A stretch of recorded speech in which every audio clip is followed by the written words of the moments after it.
حضرت ہود علیہ السلام کے زمانے میں شداد نے جنت بنائی تھی، اس کا واقعہ ملاحظہ فرمائیں۔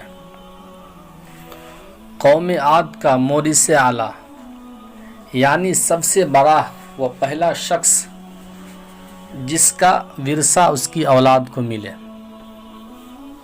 عاد بن اوس بن ارم بن نوح ہے۔ اس عاد کے بیٹوں میں شداد بھی ہے جو بڑی شان و شوکت کا بادشاہ ہوا ہے۔ اس نے اپنے وقت میں تمام بادشاہوں کو اپنے جھنڈے کے نیچے جمع کر کے سب کو اپنا مطیع و فرما بردار بنا لیا تھا۔ اس نے پیغمبروں کی زبان سے جنت کا ذکر سن کر بغاوت کی نیت سے دنیا میں جنت بنانی چاہی۔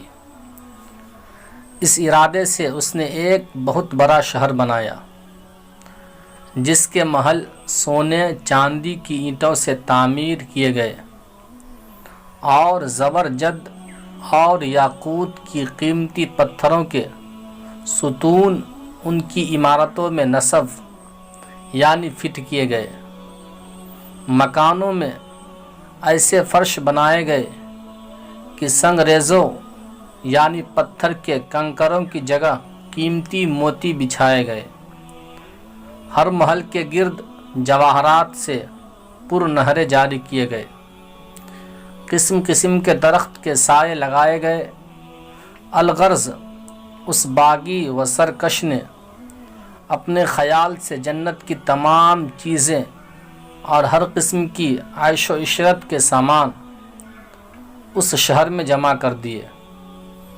جب شہر مکمل ہوا تو شداد بادشاہ اپنے اعیان سلطنت یعنی وزراء اور درباری لوگوں کے ساتھ اپنی بنائی ہوئی جنت کی طرف روانہ ہوا۔